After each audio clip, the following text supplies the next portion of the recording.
Salut! Un video scurt despre boxa asta portabilă, o chinezărie. De ce fac un video cu așa ceva? Păi este a doua oară când proprietarul îi rupe portul ăsta micro USB și bineînțeles că nu mai poate încărca bateria. Și pentru că se întâmplă a doua oară, e clar că proprietarul nu e în stare să folosească o mufă de genul ăsta și atunci o să apelez la un soi de modificare.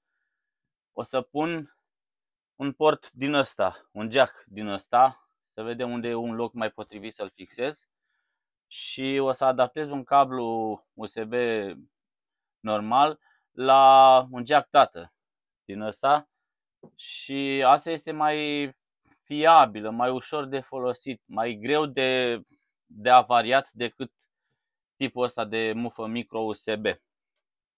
Hai să o desfac întâi.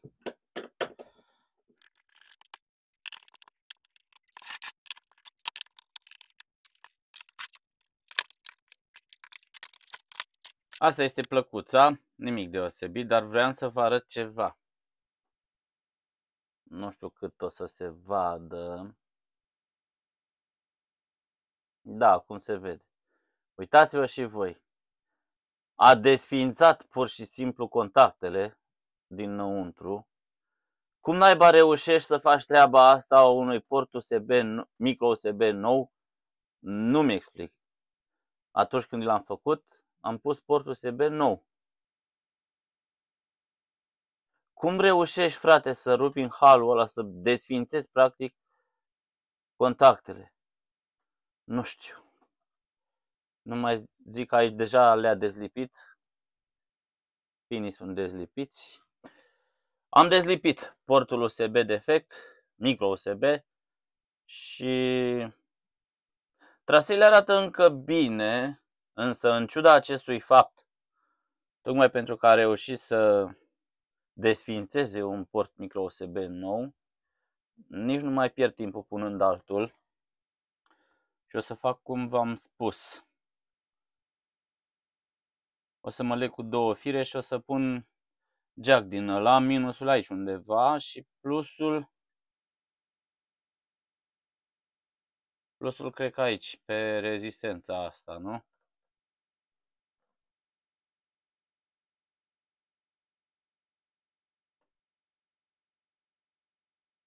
Da, uitați, rezistența aia scrie 100 pe ea, nu? 10 ohmi. Da. La bornele ei mă leg. E și un tranzistor acolo. Cred că tranzistor este, un SOT23. O să mă leg de acolo tocmai ca să am o oarecare rezistență mecanică pentru lipitură. Cred că o să pun portul chiar aici, undeva în zona asta deasupra decupajului pentru micro USB. Aici o să fac o gaură pentru jack, undeva central deasupra ei.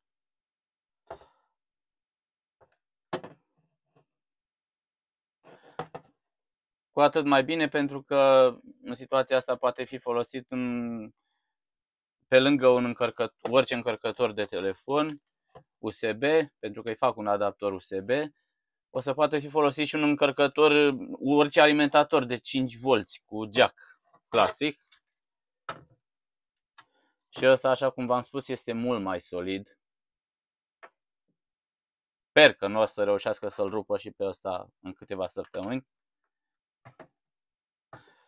În fine, hai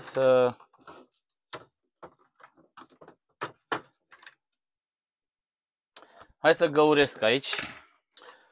E gata, fixat jack-ul. Haide mă, focalizează-te. Păi ce vrea? Gata. Și asta este jack-ul tată, perechea lui. O să pun link-uri de unde puteți găsi jack-uri din astea. Și tată și mamă.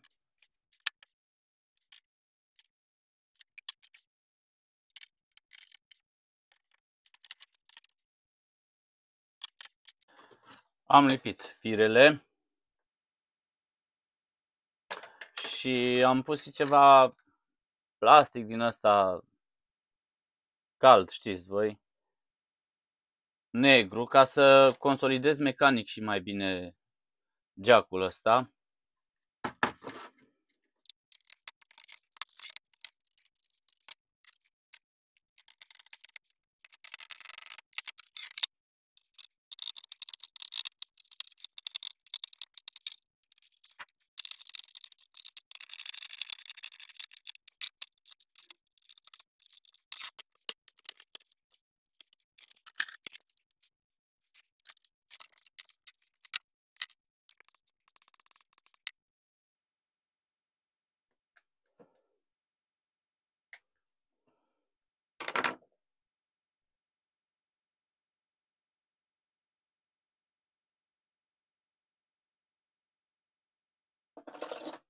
Deci nu merge cu flacără să dezizolez.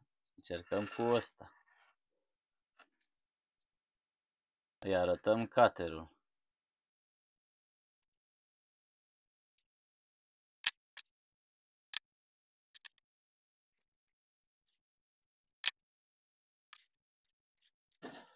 Hai să vedem care e plusul și care e minusul. Verific cu bateria asta mea externă.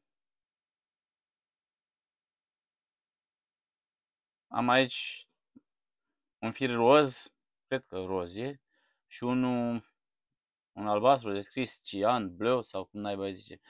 Cred că ăsta albastru este un minus și ăsta roz plus, nu? Sau nu?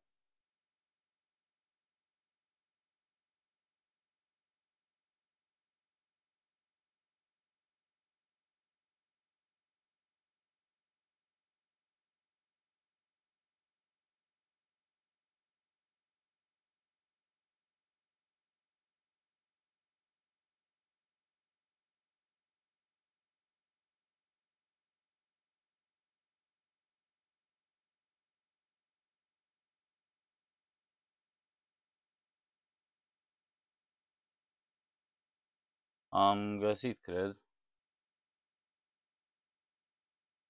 Da. Gri este minus și roz este plus. Bun, așa. Da, gri este minus într-adevăr. Uitați. Am verificat și pe portul USB să fiu sigur. Și ăsta roz ar trebui să bipă aici, da. E bine. Firele de date nu le folosim pentru că nu e nevoie. O să le las deconectate. Nu e nevoie de ele. 0,5 amperi încărcare pentru o singură celulă 18650. E un curent arhi suficient. Ăsta este tub termocontractabil cu adeziv pe interior, pentru că vreau să rămân aici, să-mi țină șnurul ăla sau cum îi zice, tresa aia textilă, să-mi o țină pe loc.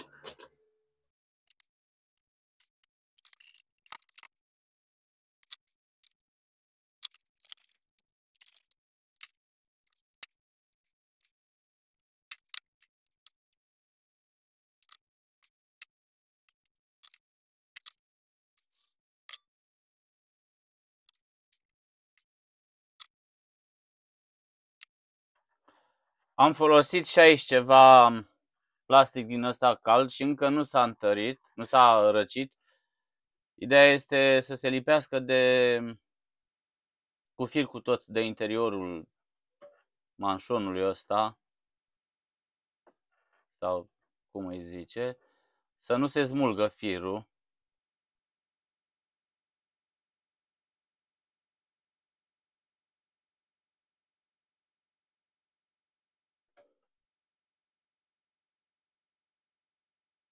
Gata.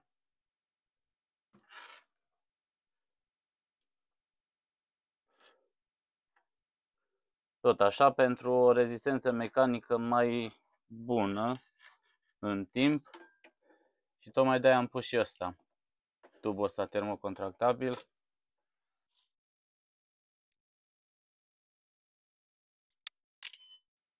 Se emulează foarte bine pe partea de sus a manșonului ăsta sau cum îi zice. Și rezistă mult mai bine în timp. Și hai să vedem. Avem 5V. Da. 5,138, da. Bateria asta are senzor, cum detectează ceva curent foarte mic, pornește singură. Ceva curent s-a închis prin degetul meu când am atins între plus și minus. Deci în regulă, până aici. Am pus testerul ăsta USB la... Haide mă, se vede? Ba da. Dar foarte slab, nu știu de ce.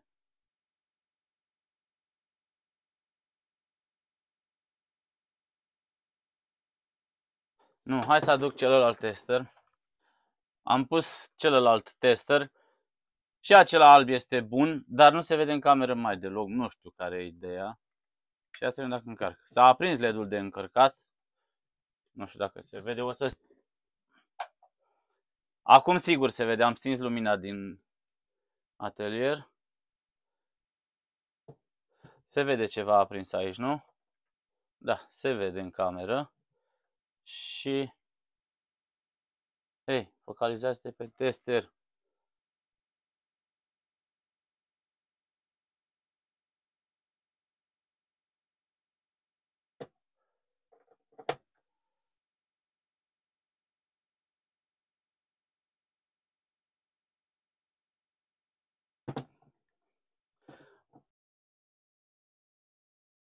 Pare că totuși nu încarcă. Ați văzut că inițial se vede ceva curent și se aprinde LED-ul de încărcare, dar după câteva secunde se stinge. Și am adus aici pe jack-ul ăsta 5V și limitați la 1 ampere de la sursa mea. Să văd dacă așa încarcă. Nu. Aceeași poezie. Inițial sunt câteva sute de miliamperi. Apoi curentul dispare la 0. O fi bateria full încărcată sau nu mai este bună. Deci asta este borna bateriei. Mufa.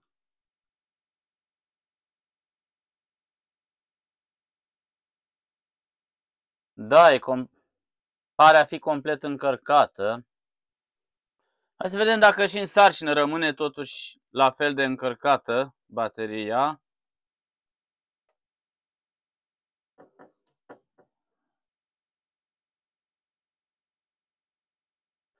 Da.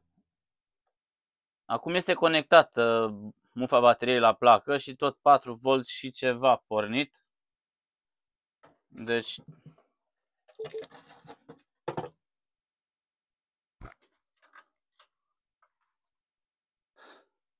o să stresez boxa cu ceva muzică până se mai descarcă bateria. Și apoi revin. M-am gândit la o chestie. Să văd dacă cu ceva sarcină, ceva semnal în boxă, cum rămâne tensiunea pe mufa bateriei, să văd dacă bateria mai este sau nu ok.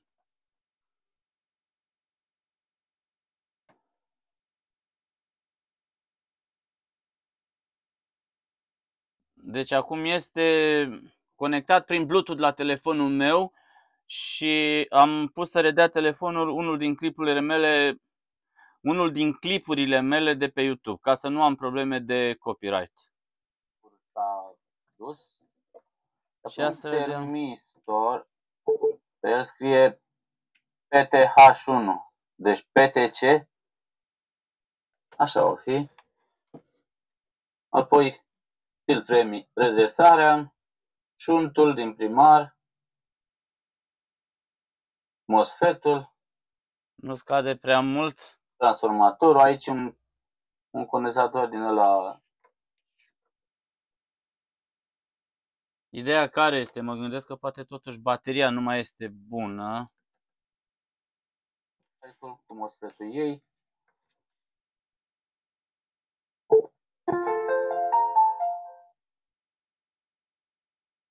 Da, tocmai ce s-a deconectat. S-a oprit jucăria.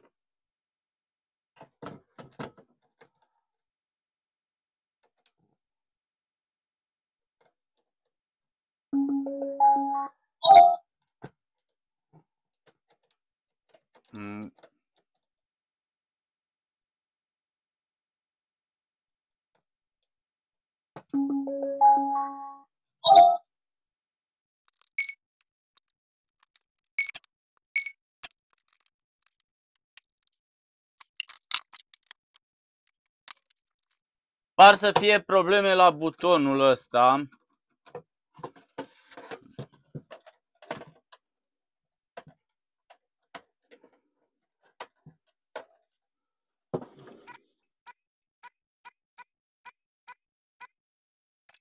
Durează ceva până se încălzește stația de dezlipit, pistolul ăla, dar apoi dezlipirea se face mult mai bine și mult mai neinvaziv. Haide mă, focalizează-te azi. Gata.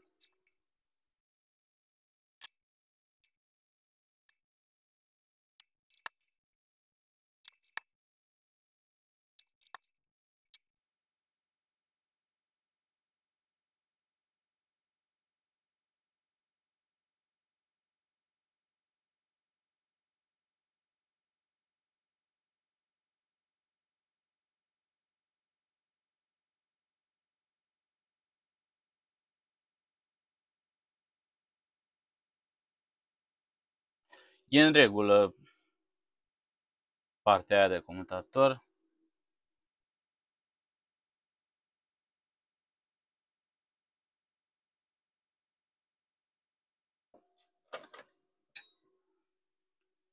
Unul dintre contacte pare să fie ușor deformat, ceea ce explică de ce avea probleme.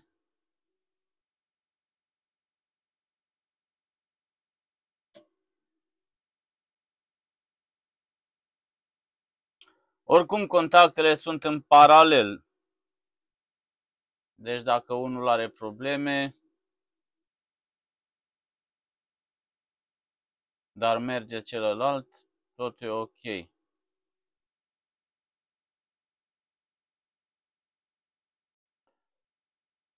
O să le ajut cu ceva șmirglu foarte finuț, coală din aia care se folosește în industria auto.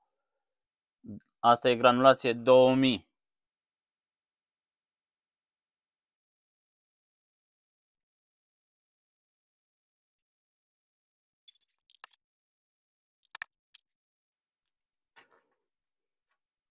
Ok, hai să verificăm contactele acum. Întâi în poziția apăsat.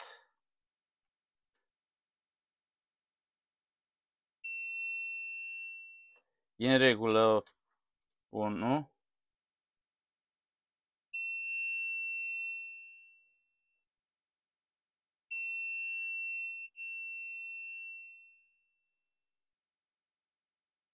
Ceva rezistență mică aici.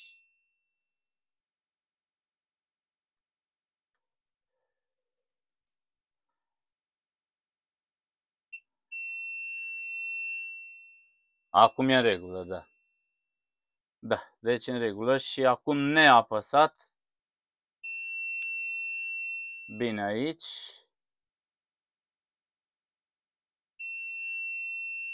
Bine și aici.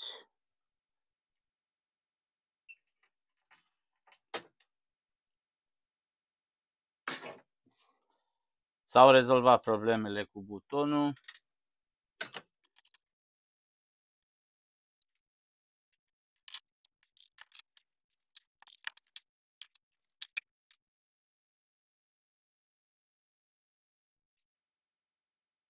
E în regulă acum.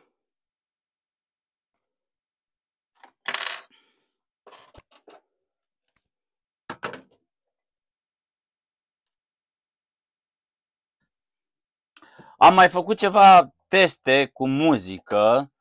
N-am înregistrat pentru că probleme de copyright. Dacă dai volumul ceva mai tare, display-ul ăla micuț cu LED-uri începe să licăre și la un moment dat boxa se oprește, se restartează, deci scade tensiunea mult pe baterie, ceea ce denotă că este bateria moartă. Bateria dispozitivului este aici. O scot, o înlocuiesc și revin. Am pus bateria acolo, nu știu cât se vede, dar e pusă. Are BMS micuț pe ea.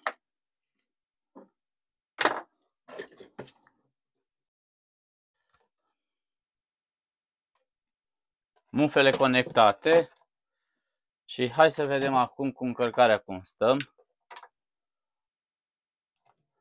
Deci pornesc din nou bateria externă și am 5V. S-a aprins LED-ul și cred că se vede.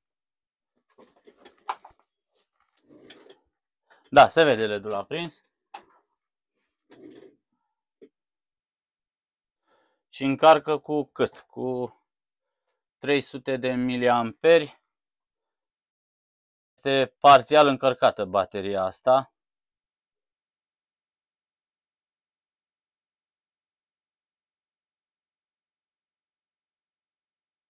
Dar ideea este că gata, acum este în regulă. Am pornit boxa. Tocmai am pus ceva muzică, dar am dat volumul încet de tot, că, na, știți poezia, copyright. Și nici vorbă de licăreală la display-ul ăsta micuț, nici vorbă să se oprească nici cu volumul la maxim. Deci, într-adevăr, bateria era moartă. Și încarcă, așa cum vedeți, 300 și ceva de miliamperi. Bateria este oricum aproape încărcată și stă așa de mult timp, ceea ce dovedește că este ok bateria, chiar dacă este recuperată. Deci cam asta ar fi toată reparația și cam asta ar fi videoul de azi. Mai rămâne să-i pun șuruburile și asta este boxa, să o înaintez proprietarului. De ce am făcut video cu asta? Păi așa cum v-am zis, boxa este o chinezărie ordinară, dar este o modificare la îndemâna oricui sau aproape oricui și vă scapă de problema asta cu porturile micro USB, pentru că, de acord, sunt destul de fragile, nu chiar atât încât să se rupă așa de des cum se rup, și am schimbat la porturi din astea micro USB de nu mai știu câte. Oamenii nu sunt atenți cu ele, nici ele nu sunt strălucite. Am văzut, din ce am observat, celelalte USB-C sunt mult mai solide, dar na. Ideea este că este o modificare ușor de făcut. O să pun link în descriere către anunțul de pe AliExpress, unde găsiți porturi din astea, și mamă, și pentru panou, și tată, pentru fir. Și e o modificare ușor de făcut și vă scapă de problema portului micro USB, plus că în felul ăsta puteți folosi orice alimentator capabil de 5V curent continuu, 5 VCC, stabilizați neapărat, 5V stabilizați. Și sunt pline magazinele de electrice și electronice de ele. Deci cam atât cu videoul de azi. Dacă ați urmărit până acum, vă mulțumesc. Dacă v-a plăcut, abonați-vă, dați click pe clopoțel să fiți notificați de îndată ce urc conținut nou. Dați click pe like, comentați cu ce vi se pare vouă de cuvință. Toată interacțiunea asta a voastră cu canalul meu ajută canalul meu în algoritmul YouTube să se popularizeze. Vă mulțumesc și ne revedem, ne reauzim în episoadele următoare. Vă salut! Hei, dacă îți place canalul meu și vrei să mă susții, mă poți ajuta dând click pe mulțumire. Selectezi aici orice sumă ți se pare ție potrivită, cumpără și trimite, sau folosești opțiunea alătură-te canalului, te abonezi la una dintre nivelele de membru al canalului, partener bronz, partener silver, partener gold, fiecare cu prețurile și beneficiile ei. Și în felul ăsta susții canalul.